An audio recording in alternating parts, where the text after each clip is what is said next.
85면 우리 성경의 주님의 가르침의 가장 핵심적인 가르침의 내용입니다. 오늘 85면을 천천히 같이 한번 제가 여러분과 함께 이야기하면서 산상수훈에 대해서 공부하려고 합니다. 자, 85면 펴셨죠?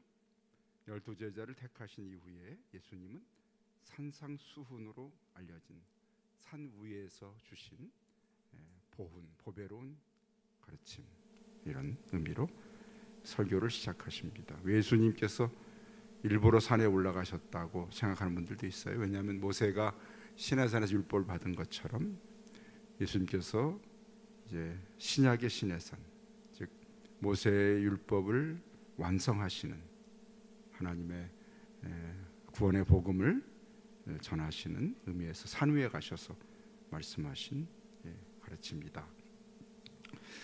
설교하신 정확한 위치는 알려져 있지 않지만 갈릴리 바다 근처의 가버나움과 게네사렛 사이에 있는 어느 지점으로 추정됩니다. 장소가 어딘지는 중요하지 않죠. 여기서 예수님은 제자들과 따르는 무리에게 말씀을 전하십니다. 예수님은 하나님의 나라에서의 삶의 원리들, 오늘 예수님의 가르침의 가장 중요한 핵심은 하나님 나라에서의 삶의 원리, 그렇죠? 하나님 백성으로 어떻게 살아야 되는지 그것을 가르쳐주는 것이 가장 중요하죠. 예수님이 이 땅에 오셔서 전하시기 원하시는 건 뭐죠? 회개하라, 천국이, 하나님 나라가 가까이 왔다. 예수님은 천국을 전하러 오셨어요. 그러면 그 천국 백성은 어떻게 살아야 하는지 그 삶의 원리를 가르치시는 것이 산상수훈의 중요한 내용이에요. 자기를 따르는 사람들, 그들의 삶의 특성이 나타나야 되는데 그것을 말씀합니다. 사람의 행동 이면에는 있는 태도, 내면에 있는 태도, 그렇죠? 유대인들은 외적인 행동을 중요하게 했죠. 그래서 이것은 유대 지도자들의 외적인 행동을 강조한 것과는 큰 대조를 이루었습니다. 예수님의 강조는 우리 내면의 삶, 우리 마음에 담고 있는 그 태도를 중요하게 여기셨죠. 산상수훈은 마태복음에 기록된 것처럼 다시 한 번에 가르친 것은 아니다. 여기 마태복음 5장, 6장, 7장을 산상수훈이라 하는데 이것은 마태가 모아서 기록한 것이죠. 한꺼번에 쭉 이렇게 얘기하신 것은 아니라는 얘기죠. 그렇죠? 예수님은 아마도 여러 차례에 걸쳐서 이 내용의 말씀을 하신 듯합니다. 많은 내용들이 여러 다른 상황 아래에서 여러 가지 형식으로 반복적으로 나타나 있습니다. 예를 들면 누가복음에서는 평지에서 짧게 설교하신 것으로 기록하고 있는데 마태복음에서는 기록된 내용들 중 일부분만을 누가는 담고 있는 것이죠. 그래서 누가복음은 이렇게 짧게 기록하고 있다는 거죠. 이 기간 동안의 사역에서 예수님은 하나님 나라에 대해 깨우쳐 주며 그리로 인도하기 위한 중요한 원리들을 강론하셨습니다. 우리가 어디로 하나님 나라로 그렇게 들어가고 하나님 나라의 백성의 삶을 살아가도록 만드시려는 것이 예수님의 가장 중요한 목표예요. 그래서 예수님은 늘 하나님 나라 이야기를 하셨어요. 하나님 나라, 천국, 그렇죠? 하늘나라 이야기를 하셨죠. 그래서 자, 이어서 이 설교의 말씀은 단순한 윤리적인 규범이 아니며 오히려 그 숭고한 도덕적인 원리들은 인간의 모든 도덕 기준들을 훨씬 뛰어넘는 것이었습니다. 사람들이 생각했던 일반적인 도덕보다 훨씬 더 높은 수준의 말씀을 가르치셨습니다. 여기 나타난 의에 대한 그리스도의 이상은 이제까지 인간은 결코 비슷하게조차도 실현하지 못한 이상적인 의였습니다. 하나님 나라의 것이기 때문에 예수님은 이 설교 말씀에서 보여주신 보편적인 영원한 원리들에서 영원한 나라의 일을 위한 기초를 만들어 놓으셨습니다. 여기에서 예수님은 이전의 모든 기준들을 뛰어넘어 인류를 향한 새롭고 궁극적인 신앙의 목표를 제시하셨습니다. 산상수훈에서 예수님은 성품과 특권, 행동과 의무, 신앙의 목적, 그리고 사람과 하나님, 그리고 사람과 사람 사이의 관계, 삶의 최고의 목적, 그리고 그것을 성취하는 방법에 대한 최종적인 말씀을 주셨습니다. 산상수훈에 그래서 정말 중요한 내용들이 다 담겨 있다는 것이죠. 어떻게 어떤 성품을 가져야 되는지, 어떻게 행동해야 되는지, 우리의 목적은 무엇이다, 우리 하나님과 우리 사이의 관계는 어떻게 해야 되는지, 사람과 사람 사이의 관계는 어떻게 해야 되는지, 나의 삶의 목적은 뭐가 되어야 되는지, 뭐 그런 것들을 산상수훈이 담고 있다 이 말씀이죠. 마지막 예수님이 여기서 언급하신 인격과 태도는 자신의 노력을 통해서가 아니고 오직 어떻게 해요? 성령의 역사를 통해서만 얻을 수 있다는 사실을 간과해서는 안 됩니다. 우리가 이런 성품을 내가 만드는 것이 아니라 어떻게 성령님께서 우리에게 하나님 나라 백성의 성품을 주시는 거죠. 그것은 우리에게 하늘나라 생명, 거듭난 생명을 성령님이 주시고 성령님이 그렇게 살도록 우리를 이끌어 주시는 거예요. 우리 노력해서 되는 것이 아니라 어떻게 해요? 성령님의 거듭나게 하심을 통해서 우리가 요한복음 3장 이미 앞에서 보았잖아요. 여러분 성령님으로 인해서 저 여러분이 거듭난 줄 믿으십니까? 아멘. 우리는 거듭난 사람들이에요. 영적 생명을 가진 자들이죠. 누가 물어봐도 확실하게 대답해. 나는 거듭난 사람입니다. 영적인 생명이 나에게 있습니다. 그렇죠? 늘 말씀드리지만 내가 이렇게 움직이는 것은 내가 육체가 살아있다는 거죠. 죽은 자는 가만히 있습니다. 이렇게 움직이 살아있다는 영적 생명도 내가 하나님 기도하고 말씀을 듣고 예배하고 말씀을 들으면 기쁘고 밥을 먹은 것처럼 배가 부르고 그런 것들이 뭐예요? 내 영적 생명이 살아있다는 증거입니다. 그러면 이 일을 누가 하셨어? 성령님이 하셨고 성령으로 거듭나는 거거든요. 그러면 그 성령님이 우리에게 바로 영적 생명이 살아있는 삶을 살 수 있도록 도우시고 이끌어 주시는 걸 하시는 거죠. 그래서 여기 나오는 산상수훈은 내 힘으로 할 수 있는 것이 아니라 성령님의 인도하심을 통해서 이루어지는 것입니다.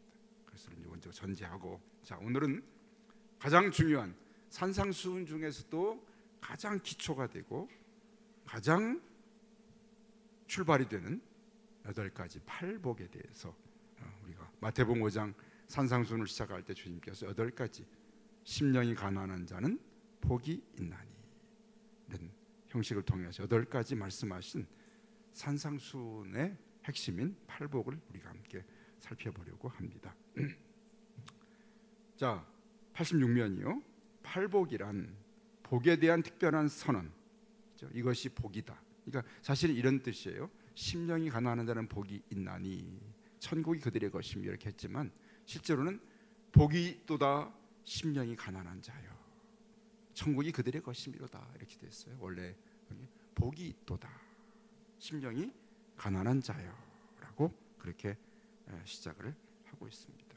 여기 팔복은 바로 천국 복음, 하나님 나라 복음의 가장 핵심적인 내용을 이 내용이 담고 있다는 사실이죠. 복이 있다. 이 복은 바로 다른 세상적인 복이 아니라 하나님 나라 백성으로서 누리는 그런 하늘의 평안이나 하나님이 우리를 다스리시는 하나님의 다스림을 경험하는 그러한 상태, 그것을 오늘 복이라고 그렇게 표현합니다. 그래서 이런 사람이 하나님의 다스림을 받고 하나님 백성으로 누리는 하늘의 신령한 것들을 누릴 수 있는 삶을 산다. 그래서 복이 있다는 얘기죠. 자, 그러면 먼저 여기 오늘 팔복이란 복에 대한 특별한 선언, 특히 예수 그리스도의 입술로부터 나온 선언이다. 팔복은 예수 그리스도를 믿는 사람들의 삶에 나타나야 할 인격을 보여준다. 그리스도를 닮은 인격은 그리스도를 닮은 행동으로 나타납니다.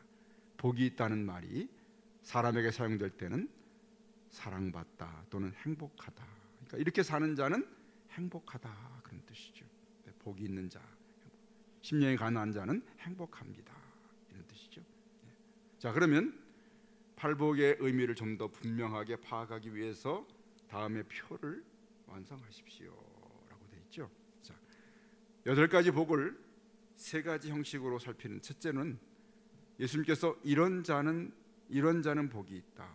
그 사람에게는 어떤 일이 있을 것이다 하면서 그 말씀을 나의 삶에 적용해보는 그런 내용이죠. 오늘은 먼저 제가 8가지 복에 대해서 구체적으로 확실하게 함께 생각을 해보려고 합니다. 가장 먼저 왼쪽에 예수님이 말씀하신 성품, 그 의미를 자신에게 적용해서 정의해 보자. 이 성품을 가진 자에게 주시는 약속은 과연 뭔가라는 것을 한번 오늘 중심으로 살펴봅니다. 첫 번째, 심령이 가난한 자가 복이 있다. 그에게는 천국이 저희 것이라 이렇게 말씀했잖아요. 그렇죠? 천국이 그들의 것이라 했는데, 그럼 과연 심령이 가난한 자는 어떠한 사람인가에 대해서 우리가 한번 같이 생각을 합니다. 여기 친절하게, 약간 조금 친절하게 이 사람이 이 책이 하나만 딱 써줬어요. 거기 3절에 자신에 대해서 겸손하고 정직한 생각을 갖는 사람을 심령이 가난하다. 그러면 그 사람에게는 천국이 그의 것이다 했는데, 천국이 그의 것이라는 의미가 이 땅에서도 그리스도의 나라, 왕국의 영광과 내적인 기쁨을 누리는 것이 천국의 저희 것입니다. 그들의 것입니다는 그런 의미라는 것이죠. 자, 이런 형식으로 한번 이 말씀을 찾아보자는 얘기죠. 그래놓고 그 뒤는 답을 안 써줬어요. 이 교재는 매우 불친절한 교재예요. 다른 말로 좀 나쁜 교재예요. 그렇지만 여러분이 걱정하실 것은 없는 것은 여기 누가 서 있죠?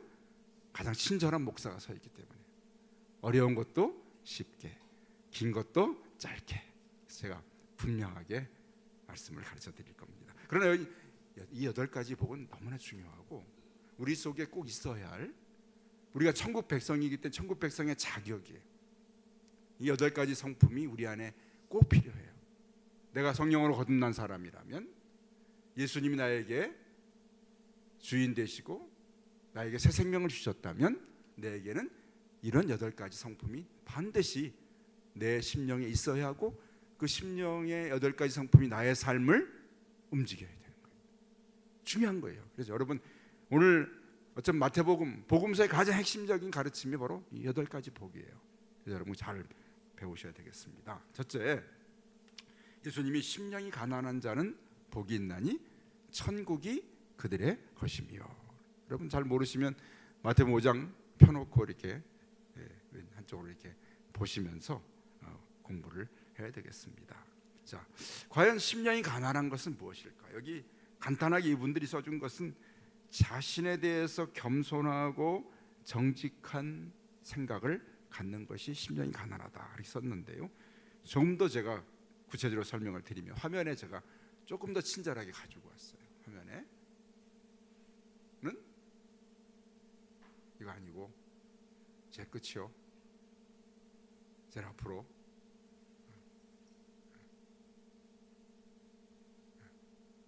그 앞에 팔복, 그 다음 뭐요? 천국이 저희 것이다. 그랬구나. 앞에 걸 안 썼군요. 제가. 그러면 심령이 가난하다는 얘기는 무슨 얘기인가 하면 이런 얘기예요. 자, 세상을 살아가면서 당시에 부자나 권세를 가진 자들이 모든 걸 갖고, 가난한 자는 자신의 것이 없어서 오직 가난한 사람은 하나님만을 의지할 수밖에 없는 삶의 상황에 있는 사람을 가난하다고 그랬어요. 그러니까 나는 하나님밖에 의지할 분이 없습니다. 그것이 당시 구약 시대의 가난한 자의 가장 중요한 특징이, 사람이나 다른 것을 의지할 대상이 없어. 그래서 하나님 한 분밖에 의지할 대상이 없는 존재를 가난하다고. 여기 심령이 가난한 얘기는 내 마음으로 나는 하나님 한 분만을 의지할 수밖에 없는 사람입니다 라는 마음을 품고 사는 사람이 가난한 사람. 하나님 한 분밖에, 다른 대책이 없는 거예요. 하나님 앞에서 나는 내 스스로 문제도 해결할 수 없고, 나는 능력도 없고 무가치한 사람이기 때문에 나는 오직 한 분, 하나님 한 분밖에 의지할 수밖에 없는 그런 사람임을 고백하는 사람을 심령이 가난한 사람이라고 하는 것입니다. 그렇죠? 나는 아무것도 스스로 할 수 없는 자인 것, 그리고 하나님만 의지할 수밖에 없는 존재인 것을 인정하는 것이 천국 백성의 첫 번째 특징이에요. 철저하게 하나님만 붙들고 의지할 수밖에 없습니다. 나는 이 마음을 품고 가는 사람은 어떻게 그 나오는 복의 보상이 무엇이죠? 천국이 그들의 것입니다.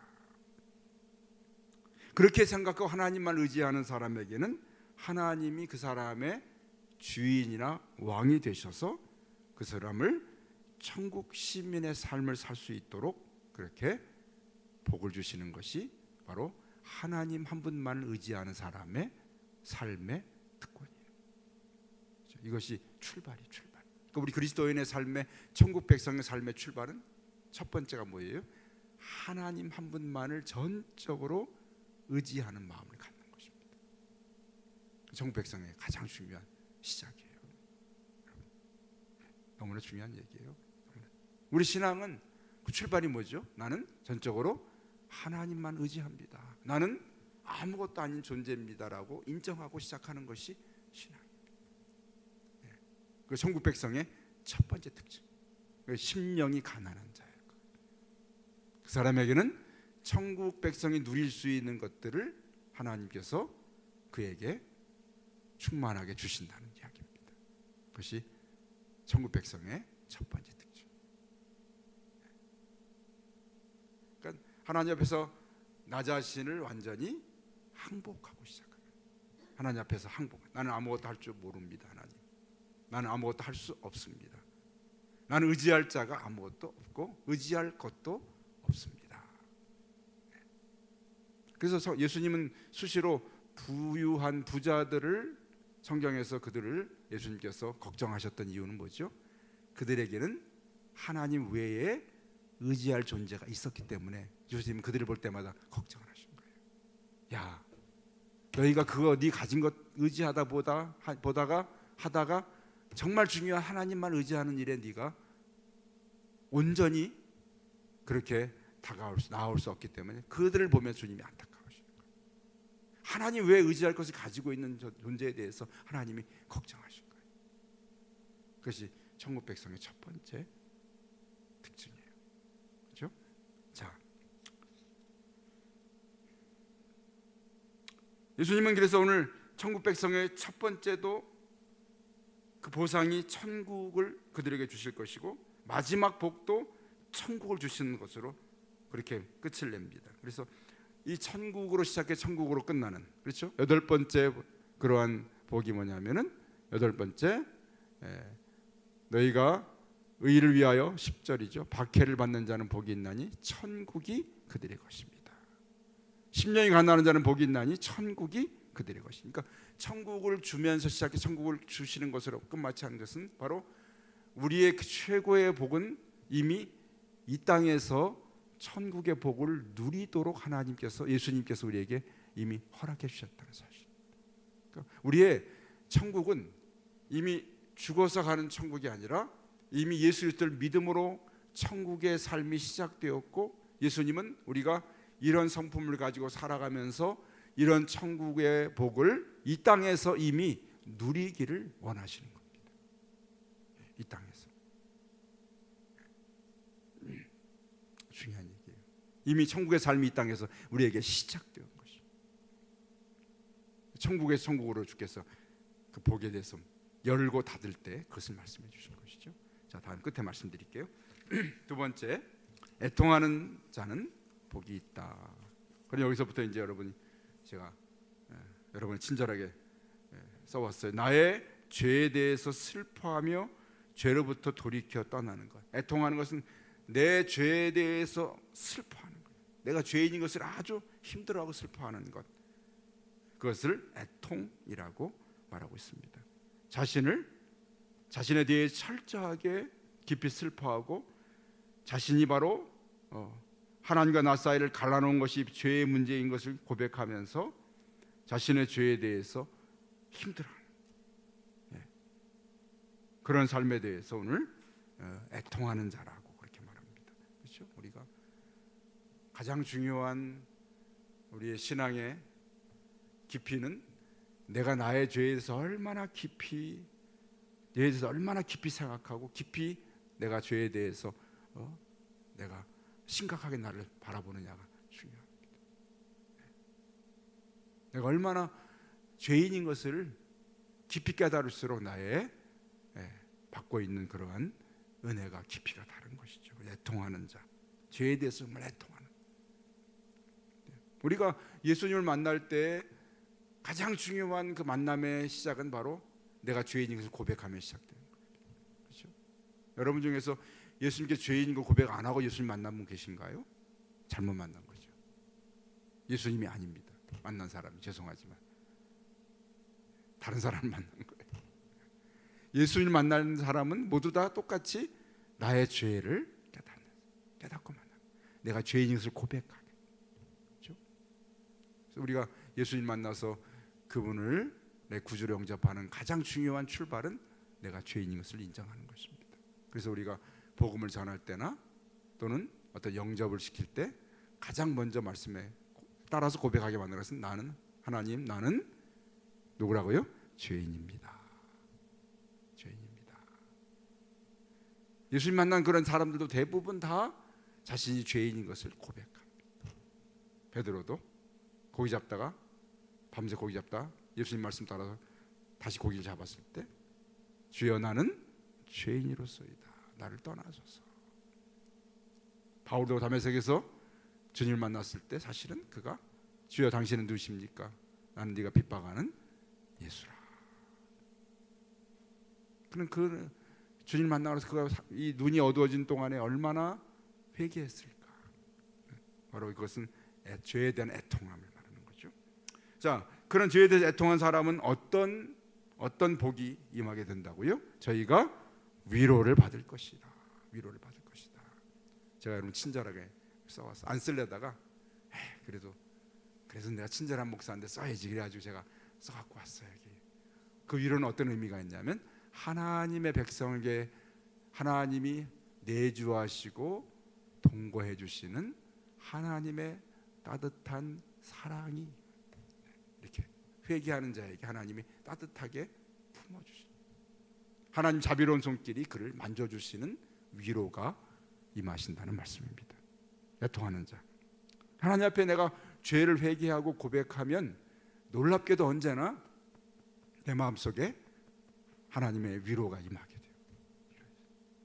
회개한 자에게 주시는 그러한 특별한 위로의 은혜가 임합니다. 하나님의 자비로운 손길이 임하게 되죠. 성경 구약 성경 사실은 선지자를 통해서 하나님이 선지자들을 통해서 이스라엘 백성들을 막 책망하십니다. 막 때리고 책망하십니다. 너희가 망할 것이다. 너희가 이방 나라의 침략을 받을 것이다. 너희는 부패한 백성들이요 나를 잊어버리고 그렇게 책망하신 다음에 마지막 선지자에게 주신 하나님의 부탁은 뭔지 아세요? 내 백성을 위로하라. 마지막에는 항상 하나님이 내 백성을 위로하라. 막 매를 때리시고 나서 어떻게 해요? 그 아픈 맞은 데를 만져주시는 하나님.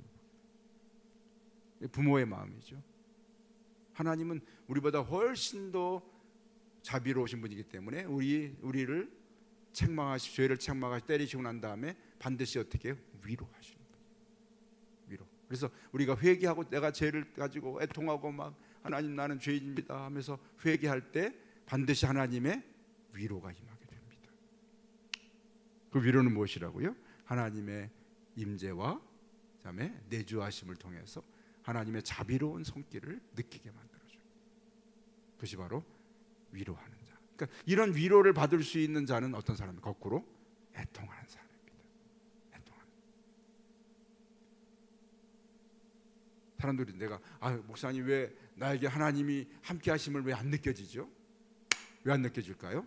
회개하지 않기 때문에, 애통하지 않기 때문에 그런 거죠. 애통한 자는 반드시 100번 하나님의 위로가 임하게 됐습니다. 위로해 주세요. 그것이 천국 백성의 두 번째 성품이에요.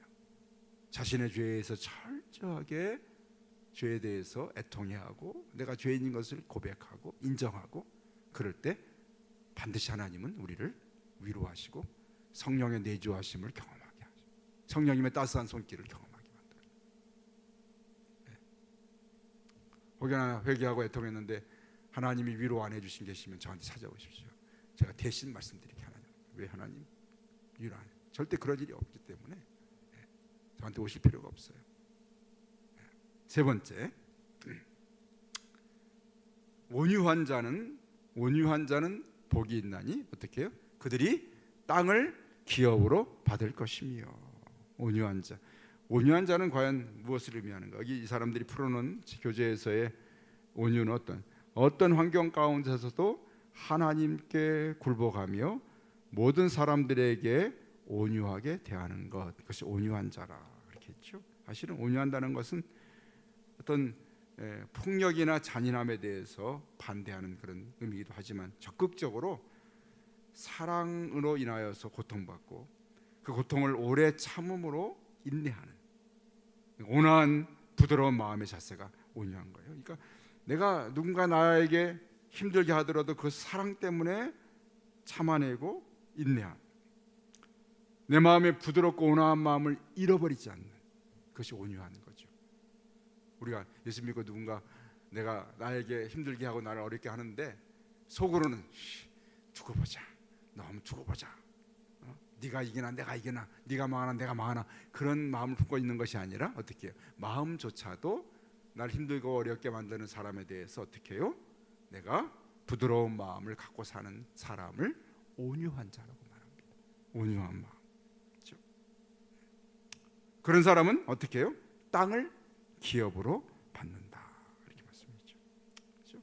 이것은 마치 이스라엘 백성들이 가나안 땅을, 하나님 약속을 따라서 가나안 땅에 들어간 것처럼 바로 온유한 삶을 사는 자에게 주시는 하나님의 약속이 땅을 기업으로 받는다는 것은 하나님이 주시기를 원하시는 땅을 우리가 차지하게 된다. 그 땅은 어떤 땅일까요? 한번 여러분 말씀 읽어볼까요? 땅을 기업으로 받는 것은 하늘과 땅의 축복이 모두 그들의 소유가 되고 마지막 날, 천국이 이루어진 날에 그리스도와 함께 하나님 나라를 상속받게 될 것이다.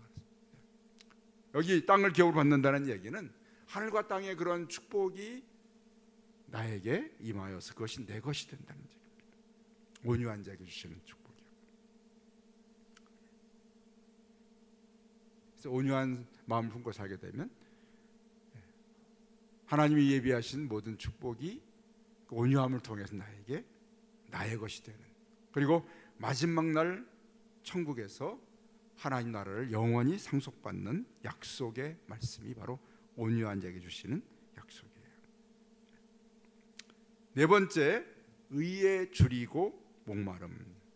의에 줄이고 목마른 자는 어떤 복이 있다고요? 여러분, 그들이 배부를 것이며. 여기 보고 계시죠?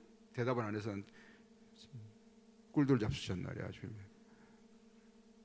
그죠? 87면에 의에 줄이고 목마른 사람은, 여기 의에 줄이고 목마른 것은 뭐라고 그랬어요? 그리스도의 의를 간절히 사모하는 것. 의에 줄이고 목마른 자. 그리스도의 의를 사모. 줄이고 목마른 것은 뭐죠? 밥을 못 먹으면 줄이고 물을 못 마시면 목마른 거잖아요, 그렇죠? 의에 대해서, 의를 예수님으로 말하기도 하고요, 예수 그리스도의 의로 말하는데 어쨌든 간에 예수님에 대해서 목말라 하고 내가 굶주려 하는 그러한 삶에 대해서 말씀합니다. 그런 사람은 어떻게 해요? 배가 불러질 것이다, 배부를 것이다, 약속했죠. 하나님 말씀을 듣지 못하는 심각한 영적인 기근이나 목마름을 의에 줄이고 목마른 것을 말하죠. 이런 굶주림과 목마름, 그것이 바로 내가 거듭난 자의 특징. 내가 거듭난 생명, 영적 생명을 가졌는데, 영적 생명에 살아있는 생명의 중요한 특징 가운데 하나는 움직임이 있지만 이 움직임에 대해서 에너지를 공급하려면 어떻게 되죠? 먹어야 되잖아, 그렇죠? 저녁 잡수고 오셨죠? 밥 한 끼 먹고 싶은데 못 먹게 하면 눈에 불이 나잖아요, 그렇죠? 내가 일부러 굶기도 해요, 다이어트를 위해서. 그것은 한 끼 굶어도 괜찮아. 근데 내가 정말 먹고 싶은데 못 먹게 하면은 난리가 나죠. 그러니까 내가 뭐냐면 내 영이 내가 양식을 먹고 음료를 마시지 못하는 데 대해서 갈급하고 굶주려서 그것을 사모 먹기를 원하고 마시기를 원하는 마음이 없으면 내 영혼은 비정상적인 사람이에요. 이 땅에서 여러분 배가 안 먹어도 잘 살고 있는 사람 어떤 사람이에요? 아픈 사람이에요, 몸이나. 그렇죠? 또 하나 뭐죠? 귀신 들린 사람이 안 먹어도 팔팔해. 둘 중에 하나예요. 안 먹어도 살아가는 사람. 나머지는 다 안 먹으면 큰일 배가 고픈데. 우리 영혼도 마찬가지. 우리 영적으로 병들면 밥을 먹지 않지만 내가 안 먹고도 살고 있으면 영적으로 말씀을 안 먹고 살고 있으면 내 영이 병든 것입니다. 정상적인 그러한 영을 가진 사람, 영적 생명 가진 사람은 늘 먹고 마신 일에 내가 줄여 있어야 돼요. 하나님 양식을 먹으려 하고 하나님의 음료를 마시려고 하는 것입니다. 갈급함과 굶주림이 줄임이 있어야 돼요.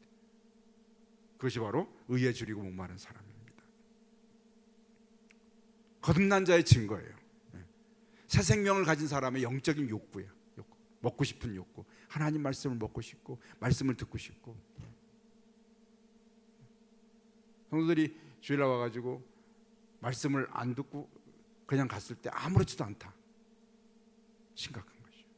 밥을 안 먹은 사람처럼 막 배가 고프고 화가 나고 그래야죠. 목사님 왜 오늘 말씀에 은혜가 안 돼? 화가 나서 막 따지고 가야 돼. 목사님 왜 오늘 나한테 양식을 안 줬습니까? 내가 그만큼 영의 양식을 먹는 말씀을 먹으려는 그런 열망을 갖고 있어요. 그것이 내 영이 살아있다는 증거입니다. 의에 줄이고 목마른 자,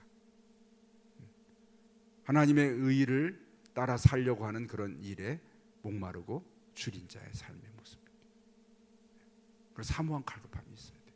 그러니까 제가 중요한 것은 내 성도들의 삶의 삶 속에서 예배드리는 그러한 자세나 말씀을 듣는 모습을 제가 관찰해 보거든요.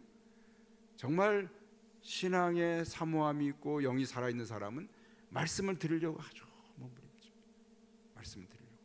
그 말씀을 들어서 내 영이 한 끼 밥을 먹듯이 내 양식을 삼으려 하는, 물을 마신 것처럼 이렇게 내 갈급함을 채우려 하는 것이죠. 물론 설교 한번 들어서 그것으로 끝나는 건 아닙니다. 밥 한 끼 먹는 거 똑같아요. 그러나 내가 매일 밥을 먹음으로써 내가 만들어졌잖아요. 그렇죠? 내가 어렸을 때 먹은 것이 나의 모습이죠. 세상에 그런 거 있잖아요. 음식에 대해서 당신이 먹은 것이 당신입니다. 그런 얘기 있잖아요. 내가 먹은 것이 나의 체질을 만드는 거예요. 우리가 어떤 말씀을 먹었냐에 따라서 그 사람의 신앙의 체질이 생기시는 거예요. 체질, 신앙의 체질. 맨 다른 사람 비판하는 설교만 들은 사람은 뭐예요?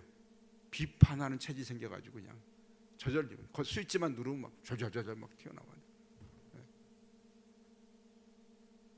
우리가 순수한 하나님 말씀만을 잘 먹은 사람은 나도 모르는 사이에 그 말씀이 체질이 돼가지고 그 먹은 밥이 한 끼 먹어서 없어졌지만 그러나 그 말씀이 나를 만들었기 때문에 나는 바로 그동안에 먹어온 말씀이 나를 만든 것이.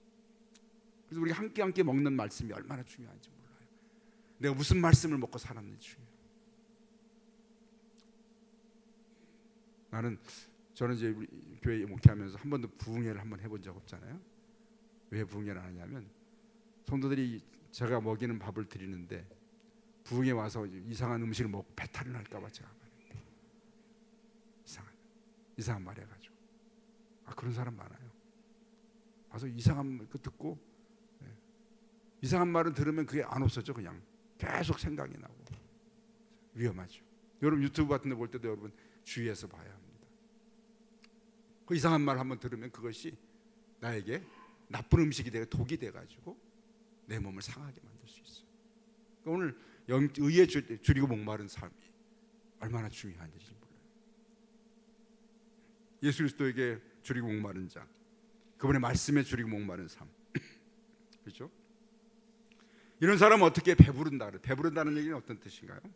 제가 화면에 가져왔죠. 배부르다는 것은 같이 읽어볼까요? 목자가 되신 주님이 영생의 생명수와 하늘 양식으로 충만하게 채워주신다. 영혼의 평안함과 만족이 대가로 주어지며 그것은 하나님의 선물입니다. 잘 보세요. 예수님이 줄이고 목마른 양떼에게는 목자가 되셔서 푸른 초장 쉴 만한 물가로 인도하셔서 마음껏 풀을 뜯어 먹게 하고 물을 마시게 하시는 주님이 우리를 바로 영생수로, 그다음 하늘 양식으로 줄이고 목마른 자에게 채워 주십니다. 사모하는 자에게 주께서 주시는 거예요, 양식을. 그렇죠? 주시면 어떤 거예요? 영혼의 평안함을 주시고, 그다음에 밥을 먹은 자의 만족함이 대가로 주어져요. 늘 만족한 거죠. 영적으로 만족한 하나님의 선물이에요. 그 밥을 안 먹는 사람이 늘 불만이에요. 밥을 안 먹은 사람이 늘 비뚤어지려고 그래요. 배고프기 때문에. 여러분, 밥을 많이 먹은 사람의 지금 마음과 밥을 쫄쫄 굶은 사람의 마음은 어떨까요? 다른 사람 바라볼 때, 밥을 쫄쫄 굶은 사람이 다른 사람 볼 때, 아, 사랑합니다, 행복하세요, 이렇게 하겠습니까? 행복하니 너만 먹어서? 나는 배고파 죽겠는데? 그러면서 시비죠, 이렇게 시비를 걸고 마음이 평안이나 여유가 없어지죠. 그럼 밥을 먹은 사람은 어떻게 해요? 항상 만족하기 때문에, 내가 만족하기 때문에 다른 사람에 대해서 만족함을 가지고 대하는 거죠. 그러니까 내가 만족하지 못한 사람은 다른 사람에게 이렇게 시비를 걸고 다른 사람의 흠을 잡고 다른 사람을 힘들게 만드는 이유가 바로 내가 만족하지 못하기 때문에, 내가 배부르지 못하기 때문에. 내가 배부른 사람은 다른 사람에게 해하지 않습니다. 내가 불만인 사람이 그 불만을 가지고 다른 사람에게 불만을 표현하는 것이죠. 그러니까 의에 줄이고 목마른 자가 바로 주님께서 그에게 양식으로, 하늘 양식으로 채워주시고 생명수를 주시기 때문에 만족을 얻게 됩니다. 만족한 삶을 살게 됩니다. 영적으로 말하는 것이죠. 그것이 바로 의에 줄이고 목마른 자에게 주시는 그 복이 배부르게 될 것이다 하신 말씀입니다. 다음에 일곱 번째, 여섯 번째죠. 7절 보면은 긍휼히 여기는 자가 복이 있나니 어떻게 해요? 그들이 긍휼히 여김을 받을 것입니다. 긍휼히 여긴다는 그 설명 나왔죠. 나를 괴롭히며 마음을 상하게 하는 사람에게 똑같이 대하기보다는 불쌍히 여기는 마음이다. 그것이 긍휼히 여기는 자라고 말씀하고 있죠. 긍휼, 사실 긍휼은 하나님의 마음입니다. 그렇죠? 하나님이 가르쳐 주신 마음. 우리는 사실 우리 속에는 긍휼이 없어요. 근데 하나님께서 긍휼을 보여주셨고, 그리고 그로 인해서 우리가 긍휼히 여기는, 하나님께 배워서 그것을 여기는 삶을 살게 되는 것입니다. 그것이 긍휼히 여기는 마음이죠. 자, 긍휼히 여기는 마음을 하나님이 보여주셨고 그 일을 우리에게 나타내 주신 분이 누굴까요? 예수님입니다. 예수님 이 땅에 사시면서 보여주신 가장 중요한 예수님의 삶의 행동의 대표적인 그러한 증거 표시는 바로 긍휼이었습니다. 예수님 삶 자체가 긍휼을 보여주는 삶이에요. 긍휼히 여기는 삶이 무엇인가? 바로 이런 삶이다라고 보여주셨어요. 긍휼히 여기는. 그래서 우리가 그리스도를 믿고 따르는 사람, 우리 마음속에 예수님처럼 긍휼의 마음을 품고 사는 거죠. 예수님은 죄인들을 용서해 주셨죠. 고통당하고 궁핍하고 아픈 자들을 동정해 주셨죠. 이런 마음이 바로 긍휼히 여기는 마음이죠. 그러면 이렇게 긍휼히 여기는 사람에게 주시는 복은 무엇이에요? 저희가 그들이 긍휼히 여김을 받을 것입니다. 누구에게? 하나님께 받습니다. 그렇습니다. 그래서 이 보상은 바로 이렇게 순환되는 보상이에요. 내가 사람을 긍휼히 여기면 하나님이 나를 긍휼히 여겨 주시는, 돌아가는 거예요. 이렇게 내가 사람들을 긍휼히, 하나님 또 나를 긍휼히 여겨 주시는 거예요. 다른 사람이 나를 긍휼히 여기는 게 아니라 하나님이 긍휼히 여겨 주신다는 거죠. 그러니 긍휼히 여긴 자의 그러한 복입니다. 마치 눈덩이가 굴러갈 때 더 굴을수록 더 커진 것처럼 바로 우리가 긍휼히 여길 때 그 긍휼은, 나에게 임하는 긍휼은 점점 더 큰 긍휼로 찾아오는 것이 긍휼히 여기는 자에게 받는 복입니다. 그렇죠? 우리의 가장 긍휼이 필요한 자리는 어디일까요, 여러분?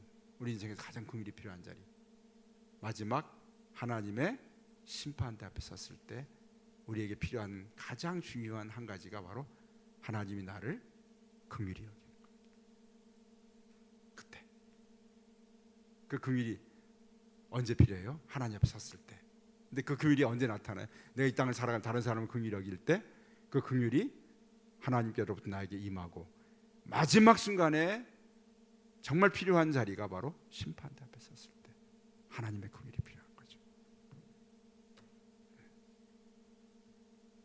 여러분 긍휼이 필요하십니까? 네, 아멘. 필요합니다. 아유, 나는 뭐 긍휼이 필요 없어요. 나는 내 멋대로 살고 내 힘으로 사는 자니까 나는 나를 불쌍히 여겨줄 필요 없습니다. 그거 금방 꺾어집니다. 조금 아파 보세요. 좀만 더 늙어 보세요. 주변 사람 점점 하나씩 죽어가 보세요. 그 소리에 쏙 들어가죠.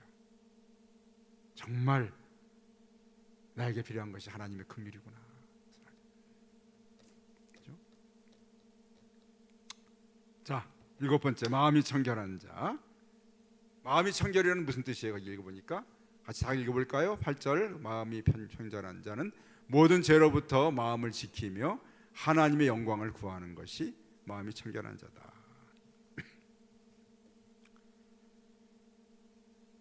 이것은 그리스도로 인해 죄 사함 받은, 그래서 신실한 하나님 백성으로 살아가는 마음이 청결한, 내가 예수님 때문에 깨끗하게 된 그 마음을 내가 지키며 살아가는 것. 오늘 우리 이윤숙 권사님 기도했지만 우리가 죄를 고백하면서 그 죄를 고백하는 이유는 내 마음의 청결함을 지켜내기 위해서 고백하는 거예요. 그냥 놔두면 더러워지기 때문에 죄를 고백함으로 인하여서 내 마음이 청결함을 내가 잃어버리지 않게 되는 겁니다. 그런 자에게 주시는 약속은 뭐죠? 그들이 하나님을 볼 것이며, 하나님을 볼 것이며, 하나님을 보게 된다. 맞습니다. 예수님께서 하신 요한복음의 말씀 약속도 있죠. 나를 사랑하는 자는 아버지께 사랑을 받을 것이고 나도 그를 사랑하여 그에게 나를 나타내리라. 주님과의 사랑의 관계를 통해서 예수님이 우리에게 나타나시기도 하고, 바로 마음이 청결한 자에게 주시는 하나님의 약속이 하나님을 볼 수 있게 해주신다. 그것은 바로 신앙의 눈으로 보는 것이고요, 마침내 하나님을 온전히 얼굴과 얼굴을 볼 수 있는 자리는 마지막 하나님 앞에 서게 되는 천국에서의 그분을 보게 되는 자리로 우리가 나아가게 됩니다. 마음이 청결한 자의 약속이죠. 마지막 10번째, 10절 8번째는 화평케 하는 자 남았나요? 화평케 하는 자. 자, 화평케 하는 자. 화평케 하는 자는 어떤 사람이에요? 읽어볼까요? 9절에 갈등으로부터 평화를 회복시키는 것. 그들은 하나님의 아들이라 일컬음을 받을 것이라. 화평케 하는 자는 화평을 만드는 자입니다. 화평을 만드는 자. 우리 하나님과 우리 사이에 깨어진 관계를 예수님께서 화평하게 만들어 주셨죠. 예수님이 바로 화평케 하신 분이었고요, 이 땅에서 우리가 사람과 사람 사이에, 하나님과 사람 사이에 깨어진 관계를 회복시켜 주는 것도 바로 화평케 하는 일이죠. 내가 믿지 않는 사람을 하나님께로 인도하는 것도 믿지 않는 사람이 하나님과 관계가 화평이 깨어진 상태잖아요. 그를 예수 믿게 하면 그 사람이 뭡니까? 하나님과 관계가 회복되는 거죠. 화평이 되는 거죠. 그런 것들이 화평케 하는 자. 그들은 하나님의 아들이라 일컬음을 받을 것이다. 하나님의 자녀라는 호칭을 받게 되는 거죠. 바로 그것은 바로 천국을 상속하는 자격을 가진 자로 하나님의 아들이라, 하나님의 아들이라, 저는 하나님과 상관이 있는 자다. 세상에서 우리가 화평을 만들면 그 사람은, 저 사람은 하나님과 상관이 있는 자구나 하는 것을 인정해 주는 것이 화평케 하는 자들입니다. 마지막, 의를 위하여 핍박을 받는 자는 복이 있다. 어떤 사람이 10절, 의를 위하여 핍박받는 자는 어떤 사람, 같이 읽어볼까요? 하나님의 시야에서 의로운 선을 행하기 위해 기꺼이 고난을 받는 것, 그 천국이 저의 것입니다.